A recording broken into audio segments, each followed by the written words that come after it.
आपकी अदालत मध्ये जमियत उलेमाए हिंदचे प्रेसिडेंट मौलाना महमूद मदनी यांच्यावर आरोप आहे की हे धर्माच्या नावावर व्यापार चालवत आहेत.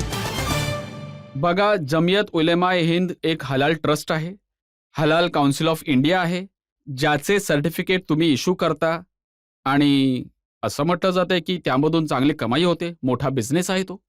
त्यात काय वाईट आहे? मी स्वतःच तुमच्या समोर सादर करू शकतो की किती टॅक्स जातो, किती खर्च होतात आणि किती अधिशेष होतात. हा बिझनेस नाहीये, ही सर्व्हिस आहे. अजिबात बिझनेस नाहीये, ही एक सर्व्हिस आहे. बिझनेस तेव्हा होईल जेव्हा प्रॉफिट, एक्सपेन्सेस वगैरे सगळं काढल्यानंतर प्रॉफिट काय होत आहे, बचत काय होतीये, त्यासाठी सर बिझनेस केला जातो. तर तुम्हाला मी मागच्या 3 वर्षाचं दाखवून देईन की किती अधिशेष झालाय. प्रत्येक सर्टिफिकेटसाठी 10,000 रुपये घेत असतात. नाही, अजिबात नाही. कोणत्या सर्टिफिकेटसाठी 10,000 रुपये नाही घेतले जात, ही चुकीची माहिती आहे तुमच्याजवळ. ही एन्फोर्समेंट हे डायरेक्टर रजिस्ट्रेशनसाठी कोणत्याही कंपनीचे 10 प्रोडक्ट आहेत, त्याला रजिस्टर करावे लागेल. अच्छा, ही व्यवस्था आम्ही नाही केली आहे. ही व्यवस्था पूर्ण बनवली गेली आहे मिनिस्ट्री ऑफ फूड प्रोसेसिंग आणि वेगवेगळे डिपार्टमेंट, ISO आणि त्या देशांसाठी जे आयात करणारे जे देश आहेत त्यांचे जे सर्टिफिकेशन बॉडीज आहेत, त्यांच्या सहयोगाने, त्यांच्या सल्ल्याने, त्यांच्या निर्णयाने ही व्यवस्था विकसित केली गेली आहे. बघा, एक गोष्ट समजून सांगा. कोणती खायची प्यायची गोष्ट असेल, कोणता मांस असेल, अशा काही गोष्टी असतील त्याच्यावर तर तुम्हाला हलाल आणि हराम लिहिलं जाऊ शकतं. पण टूथपेस्ट, तेल, साबण, ते हलाल किंवा हराम हे कसं काय असू शकतं? आहे? आधी तर हे सांगा, माझं खाणं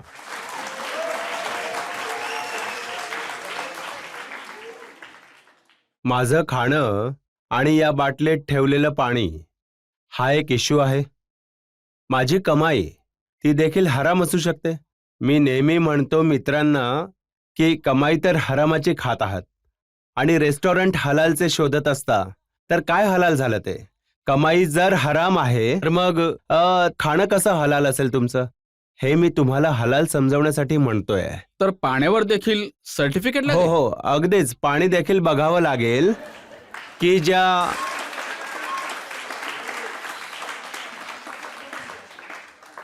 ज्या केमिकलने हे पाणी साफ केलं जात आहे किंवा ज्या भांड्यामध्ये किंवा ज्या मशीनमध्ये टाकून हे पाणी स्वच्छ केलं जात आहे, ते पाणी शुद्ध आहे की नाही. जर शुद्ध आहे तर मग हलाल आहे, जर अशुद्ध आहे तर हराम आहे.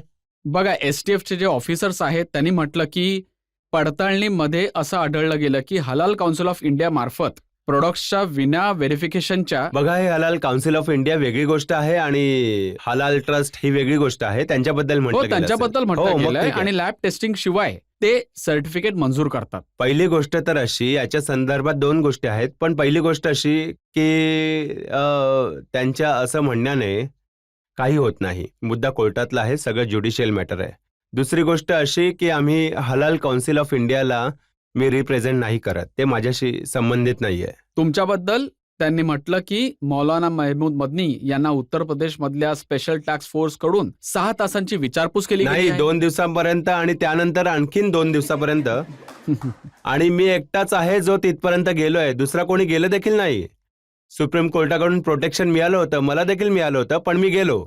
जाऊन मी त्यांना म्हटलं की अगदीच मी प्रश्न करेन जसं तुम्हाला विचारताय. तुम्ही काय सांगितलं? ज्या गोष्टी तुम्हाला सांगतोय, भाई, पाणी जर अशुद्ध आहे, घाण पाणी आहे आणि त्याला मशीन मधून स्वच्छ केलं आणि अशुद्ध जागेतून त्याचा जो स्रोत आहे तो जर अशुद्ध आहे तर पाणी हलाल नाही होणार, हराम होईल. हलालचा अर्थ फक्त कापाकापी नसतं, ही अगदी शेवटची प्रक्रिया आहे. आतापर्यंत तर आमच्या डोक्यात होतं की त्याला आतापर्यंत तर असंच होतं की हलाल आणि झटका मध्ये फरक असतो. फरक तर खूप छोटासा आहे, खूप छोटासा भाग आहे. तर मग टूथपेस्ट मध्ये झटका आणि हलाल कसं काय असू शकतं?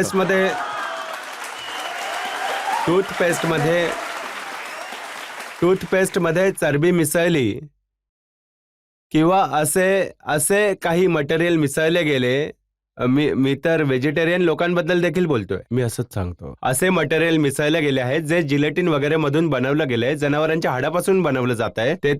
ते कायदेशीर नसेलच. तोंडात तुम्ही ते लावणार, ते वापरणार तर कसं होईल? जे तेल जर खायचं तेल असेल तर ते असंच असेल खोबरेलचं किंवा लावायचं तेल. भाई, खोबरेल तेलामध्ये देखील हीच प्रोसेस आहे ना. समजून चला की जनावरांची चरबी मिसळली आहे. तर त्यासाठी आता असं आहे की तुम्हाला तुमचं आणखी एक गोष्ट, सर्टिफिकेट बनवण्यासाठी नाही, आणखीन एक गोष्ट आहे. ही आमची अट नाहीये. अट आहे इम्पोर्टिंग देशांची. तुम्हाला एक्सपोर्ट देखील करायचं आहे आणि पोटात देखील दुखत आहे तुमच्या, तर असं नाही चालणार ना. दोन्ही गोष्टी नाही चालणार ना. मग एक्सपोर्टिंग बंद करून टाका. मला काहीच प्रॉब्लेम नाहीये. आम्ही नाही केलंय हे. ही ऑर्गनायझेशन आम्ही उभी केली नाहीये. ही ऑर्गनायझेशन आमच्याकडून खुशामत करून उभारली गेली आहे. कारण की इम्पोर्टिंग देशांचं मत होतं. त्यांचं ते असं होतं की भाई या गोष्टी असल्या पाहिजेत आणि या प्रकारे या प्रोसेसमधून जाऊन आल्या पाहिजेत. त्यांची क्वालिटी कंट्रोलची व्यवस्था असते. त्यांच्या क्वालिटीच्या एका याची देखील गरज आहे. आता इंडियाला एक्सपोर्ट करायचं आहे आणि एकच देश नाहीये असे काही 51 देश आहेत. त्यांची ही रिक्वायरमेंट असते. ती रिक्वायरमेंट पूर्ण करायची आहे डिपार्टमेंटला. तर आमच्याजवळ यावं. आम्ही तर त्यांची मदत करतोय. आम्हाला तुम्ही आज सांगा, आजच बंद करून टाकू. तयार आहोत आम्ही अगदी पूर्णपणे बंद करायला. काही कमाई नाहीये यात. उलट आमचीच बदनामी होतीये. चेष्टा केली जात आहे. नक्की. लोक टाळ्या वाजवत आहेत, खुश होत आहेत तुमच्या प्रश्नांवर. तर हे असं आहे. तर तुमचे म्हणणे ठीक आहे की जर गरज नसेल तर तुम्ही बंद करू शकता. अगदीच, यापेक्षा जिथे चांगली जो गोष्ट म्हणेल, काय? जेव्हा म्हणेल बंद करू. बरोबर. उद्या बंद करायचं असेल तर आजच करू. आज करायचं असेल तर आताच बंद करून टाकू लगेच. जमियत जी तुमची संस्था आहे ती मुलींना बुरख्यात राहायला सांगते आणि मुलांपासून वेगळं शिक्षण द्यायला सांगते. तर तुम्हाला नाही वाटत का की मुलींना इक्वल अपॉर्च्युनिटीज मिळायला पाहिजे आणि बुरख्यापासून आजादी मिळायला पाहिजे?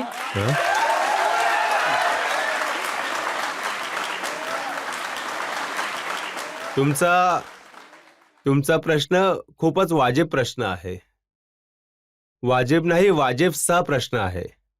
तर एक गोष्ट, तुम्ही असं म्हणताय की बुरख्यापासून सुटका मिळाली पाहिजे. तुमचा प्रश्न असा आहे.